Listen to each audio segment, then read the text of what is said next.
sunrise breaks across the ocean. The coffee's brewing and the day is new. I like to sit right here and watch the morning until the sky turns into a field of blue.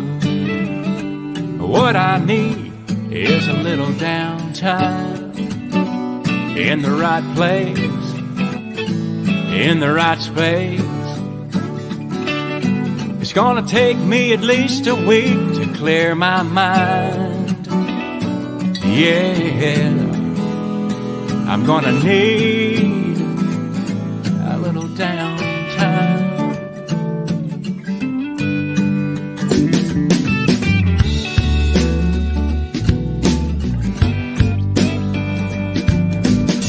It's a perfect beach day, why don't you think? It's a perfect house day too. And just glad to be here, yeah, it's warmer than Nashville. It don't really matter what we do. What we need is a little downtime in the right place, in the right space. It's gonna take us at least a week to clear our minds. Yeah, we really need a little downtime. Hey folks, it's Jason Hyatt with the RoundTable Ranch on the CTW TV network. Obviously, it's Wednesday. It is May 11th, and it is 1802 hours. Yeah, see? Or 6:02 p.m. for all you East Coast civilian type people that don't use military time. And we are live with a good friend of mine, Jay Gibbs, and he's working with a veterans organization called COTS for Heroes. Or COTS for Vets, I'm sorry. And so I'll bring him on here shortly. But first, I still have 9 puppies available. Like I said, I'm selling 5. I got 4 more to give away. So if you know somebody that needs a service dog, or you need a service dog and haven't been able to get one, gunsvetsurvival@gmail.com. Reach out to us and we'll get you hooked up the best way we can. I try to hand deliver all my dogs. We don't know how well that's going to work this summer, but we're going to try it the best way we know how. So, like I said, service dogs, companion dogs, gunsvetsurvival@gmail.com. Go ahead and get a hold of us, and we'll try to work something out. All right, so without further ado, my good buddy Jay Gibbs, I was a soldier with him way back in the day, and good dude. So he doesn't have his face on the screen, so you're going to be looking at a black picture and this face made for radio. Hey, Jay. Hey, brother. All right. You're going to have to speak a little bit louder, possibly. Is that better? Maybe. I can't adjust your mic settings. Let me see if I can.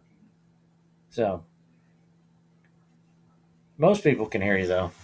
Maybe I'm just turned down real low. That might be what it is. Look at that. I am turned down. All right. Oh, Jay, why don't you tell everybody a little bit about yourself and this organization you're working with? Well, my name's Jay. As Jason said, we served a lot of time in service together. And the organization that I'm with now is 3 Hots and a Cot.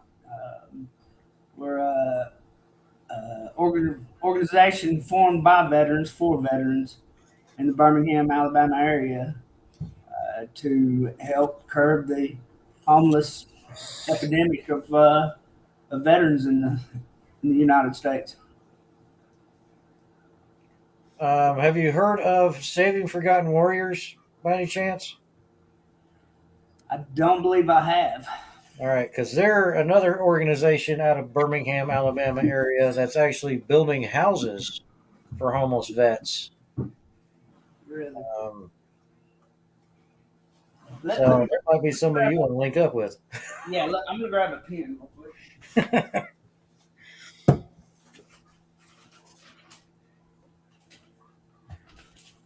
You said Saving Forgotten Warriors. Yep, saving forgotten warriors.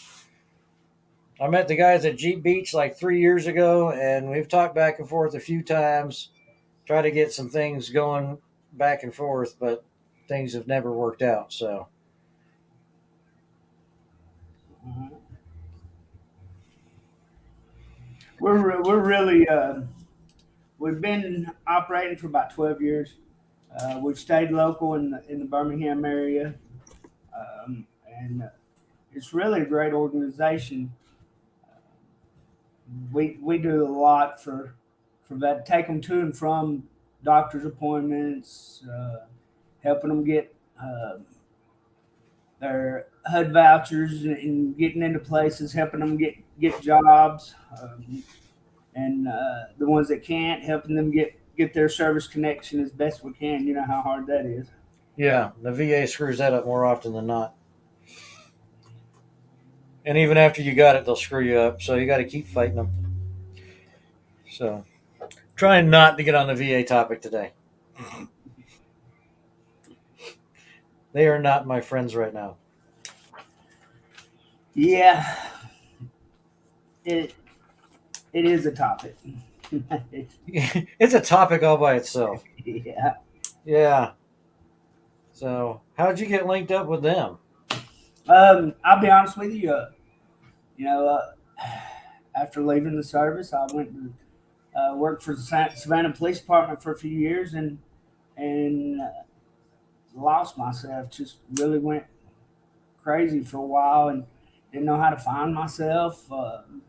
And I found myself. The VA recommended me to them, and they they I had been through that course. I had been through programs all over the country, just about. And when I got with Three Hots in a Cot, I felt completely at home. And there was, it, I don't know, maybe because it's such a local based organization that they really cared. And I felt like it was a family. And so once they helped me change my life around, I decided that I knew where I was supposed to be. Yeah. I mean, it's kind of how I fell in with the CVMA. You know, I, Yeah. all it took was one event, go ride on Memorial Day with them, and I was hooked. So, And we do a lot of stuff with the CVMA. That they do a lot of stuff with us here at this chapter. well, that's good. That's real good. You probably know some of the same people at this point, then. Yeah, I just had to sit down with them for the first time. They were with us for years, and then they had moved on to other things, and I had to sit down with them about 2 months ago, and to get things going back together and see what we can't uh, link up and help out things with. Oh yeah. So, you guys got a website I can send everybody to? Cotsforvets.org. All right, let me type this in. Cots for Vets. Yeah, crap. .org. Yeah, I still type as fast as I did.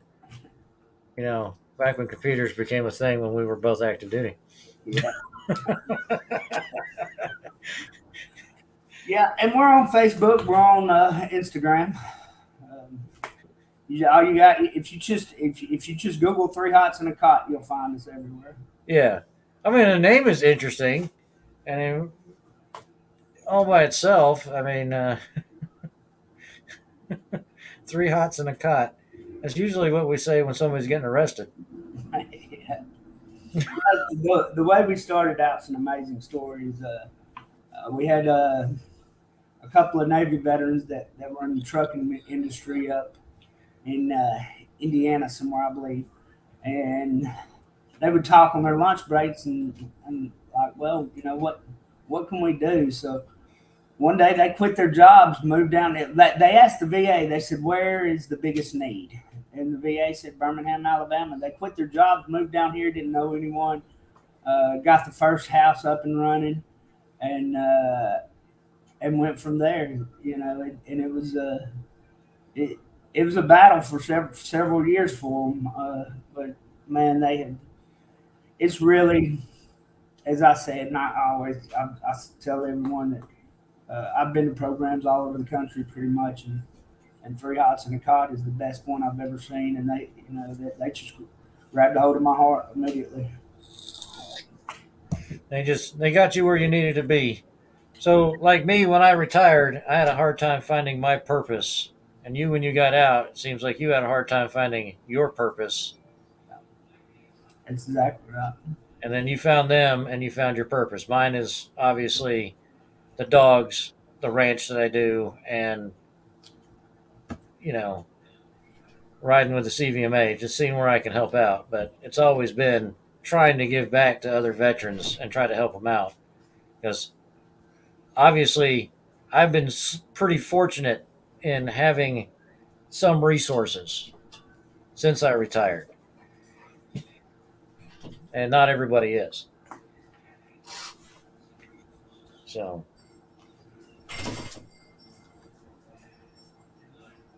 wow. But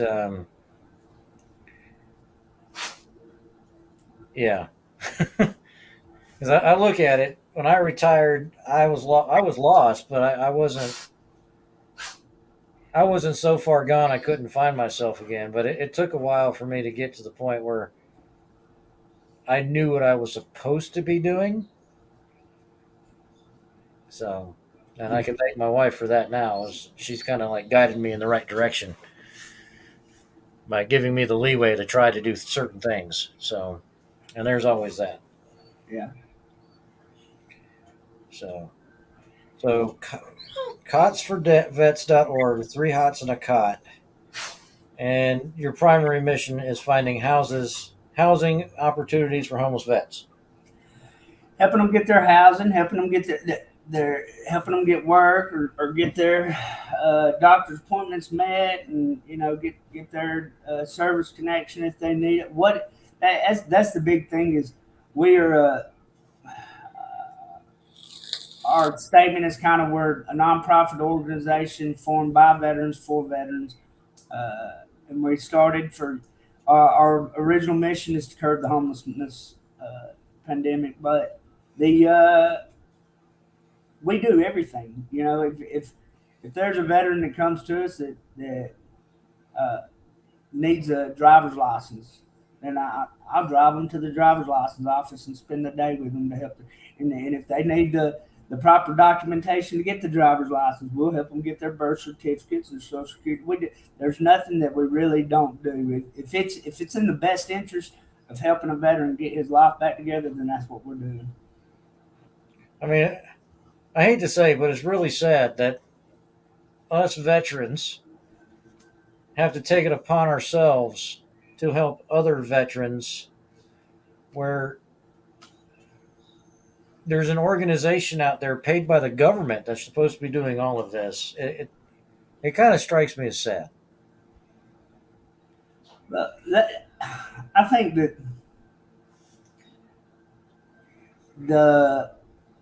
there's definitely a lot the VA needs to change, and they always have. Mm-hmm. There's an overwhelming population of veterans in the U.S. And they get overwhelmed. I know, but there's still a lot that they could do differently. Oh yeah. If you remember the saying that we always had while we were in, we all we got, and that's still pretty much true when it boils down to it. We're still brothers and sisters, and we need to make sure that if we all we got, then at least we got us. Yeah, because we are all we got. We can't rely on the people that are paid to do what we just do anymore. I mean, I try to stay away from the VA as much as possible, even though I have to go through them to get certain things done. But I leave the VA usually more angry than I went. Yeah. times than not. So, um, Yeah, because you got to clear out a whole day just to make a 5 minute appointment at the VA. yeah, you do. I mean, even if it's just to fix paperwork issues that they can't fix online, you have to go up there and do it, and it's still going to take all day. Mhm. Especially when the hospital or the main hub that you have to go to is a 60-mile trip. Yeah, So and they need to. that says it all. There's people all around Alabama and veterans that from different areas that come to us, and I always have the same thought that I had when I got to Three Hots is how can I bring this is such an amazing thing, how can I bring it back to my city? But the VA has it to where like we can only operate with their assistance if our houses are within so many miles of the main VAs. And there's only like three and maybe four in Alabama altogether. Yeah. I mean, look at Georgia. We got three, I think, three main hospitals in Georgia, or two main hospitals in Georgia, Dublin and up by Atlanta. So I think we have two. And I mean, if you're in Savannah, you got to go to Charleston, Yeah. which is stupid because Charleston's farther away than Dublin. But And a while back they've had the C box and stuff out for a while, but they don't do any specialty clinics. They don't. no, they don't. And they were supposed like there's at one point the VA was supposed to be getting all these wonderful like TBI clinics, PTSD or PTS, you know, Yeah. specialty care. All this stuff was supposed to happen, and they were, touting, "We're doing this, we're doing this, we're doing this," and it never happened. It's like service dogs. They opened a program, left the window open for 6 months, and then canceled it on everybody that was in it. Yeah. And that's when we started doing what we're doing, or started talking about it. Giving away dogs. See, that's the thing. I've been on a dilemma. I've got a lab that I've been trying to get trained as a service animal, and everyone tells me that in order to train your own animal, that you have to go to the training, and there's only like three places in the country that I could ever find, and none of them is around here. But that's not actually true. I've heard that too. Yeah, under federal regulations, you can train your own dog for a service animal. It helps if you have assistance training that dog. Yeah. Um, if you know people that actually train animals, because all they look at with a service dog, does it provide a service for you? And two, is it well behaved? That makes a service animal. So basic obedience, the bond, and then you train it to do the task that you need it to do, which is where a lot of people get frustrated. But having a network of people that can help you do that helps out tremendously. And now there's 1,000,001 organizations out there that'll train your dog for free. If you're a veteran, if you have your own dog, there's a lot of them out there that will help you out now. Back 7 years ago, there wasn't any. Yeah. No, and the ones that you could find said that would always 90% of them would say that we can't train your dog. We have our own dogs that we have to train. Yeah. So things have progressed as far as like service dogs for veterans. It's still it being a medical device, because you have to think in these terms with a service dog. It is a medical device first, a pet second. The VA should still be doing what they're supposed to do, which is providing 50% of maintenance costs for that animal. That was back 8 years ago. That's what they said they were going to do. That's 50% of the feed, vet bills, everything else. The VA is actually supposed to pay for them if they prescribed you a service dog. Yeah. Mine's prescribed. It's in my medical records. And they won't do a darn thing about it. So,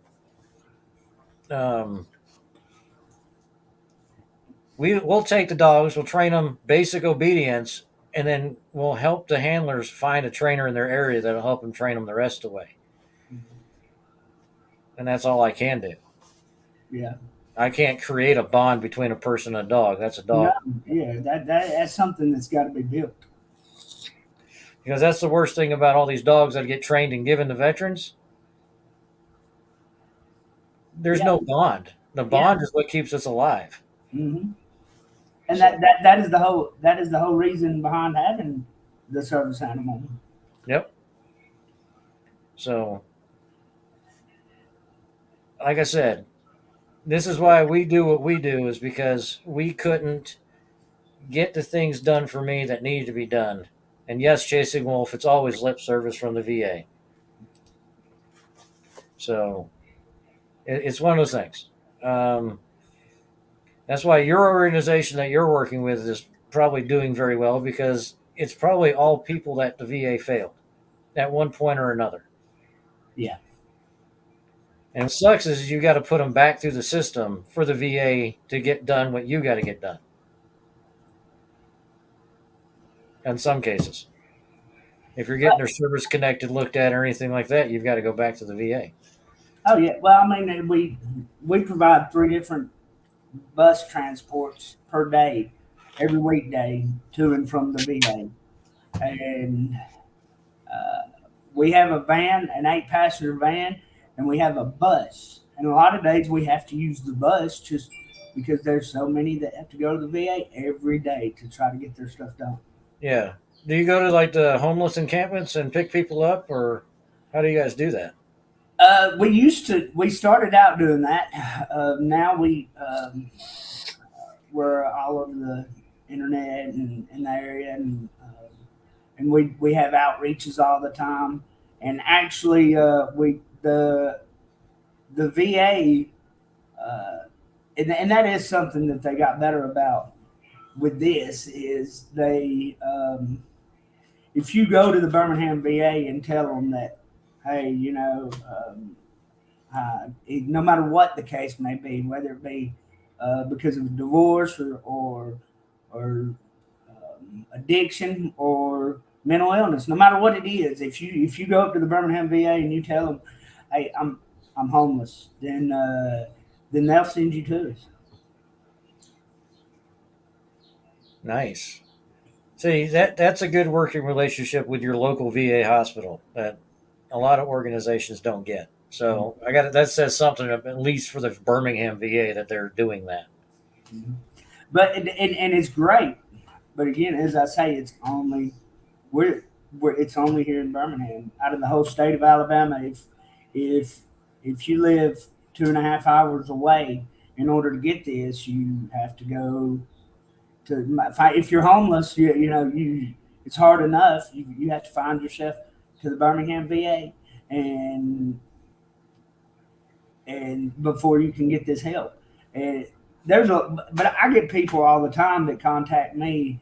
It's like they'll be from way a totally different state, a good ways away, and that they'll tell me their situation, and uh, there's a lot of times I'll buy them bus tickets to get to the Birmingham VA to get with us.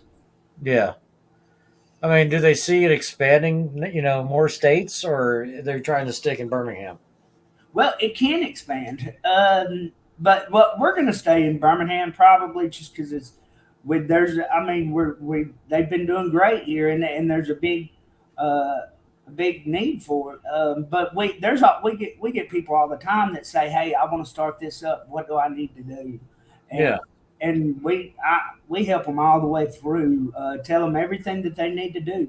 But the hard part about it is you have to get a house, and it has to be within 15 miles of a big VA, and you have to get it up to code for the VA. You have to have sprinkler systems. You have to have handrails on every step on everything that's over 2 steps. You have to have wheelchair entrances, and and and it's just and it when it comes to if you're going to be around a big VA, then you're going to be in a big populous city, and it's going to be a tough thing to get started.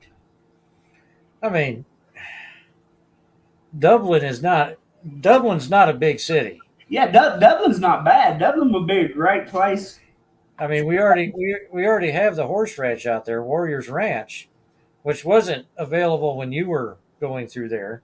Yeah. Um, but I mean, it's right there in Dublin. So I'm just thinking,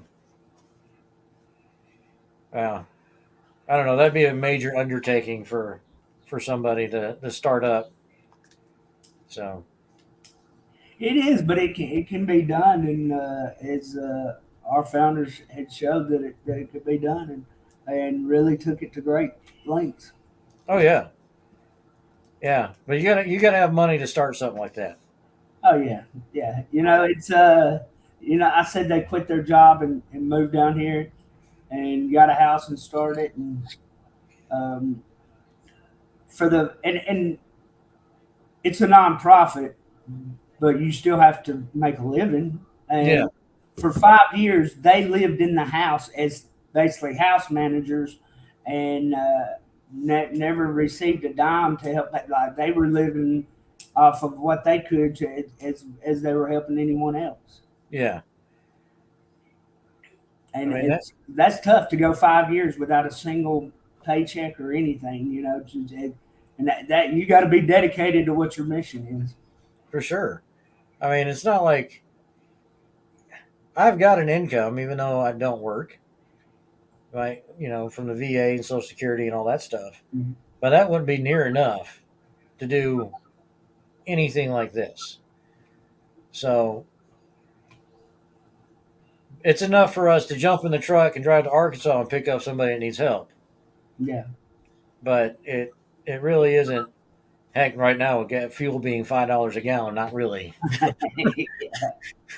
I don't know if I could swing the trip to Arkansas and back right now, but it's one of those things where it seems like we will always do what needs to be done for our fellow veterans. Either way, whether we knew them well or didn't know them well, they say, "Hey, I need help." We're the first ones to rock and roll. Oh yeah. It's another veteran will always show up for another veteran unless they're complete and utter crap. Yeah. And even then, most of us will still reach out, and try to help. So, but for all y'all watching, cotsforvets.org. I got it scrolling across the bottom of the screen. And Jay, thanks for coming on, brother. Tell these guys how they can donate. They just go to that website and hit the donate button, or Facebook donate. How are they doing this? Yeah, just go to that website, click the donate button, or you can mail donations. And if you don't have monetary donations, you can mail whatever. People ask all the time, says, what is y'all's greatest needs? And I try to tell them, that's hard to say, because what you're asking me is if veterans come in with just a backpack or a grocery sack if they're lucky and nothing else to their name. So if that were you, what would you need? Everything from a toothbrush to shoes to hygiene to everything. Yeah. So and so yeah, to donate, just go on that website and click donate, or mail us your donation, whether it be monetary or goods. All right, brother. I appreciate you coming on and sharing this out, and hopefully we can get you guys to raise a little more money, help out some more veterans, and I will talk with you later. Yes, sir. All right, brother. Have a good day. You too, brother. Bye. So, all right, folks. Like always, cotsforvets.org. Go and donate to them, and then we have Warriors Ranch out in Dublin. You can always go to their Facebook page or their website and donate directly to them. And we have our service dogs. Like I said, we got 4 left to give away. Just reach out to gunsvetsurvival@gmail.com, and we'll work something out to get the dogs to you. And thanks for joining us tonight. I'm cutting it short. I'm still taking care of this wounded horse, but I try not to skip this show ever. It's only happened once. I'm gonna try never to do it again. So love you guys. Y'all be safe. You have a wonderful night.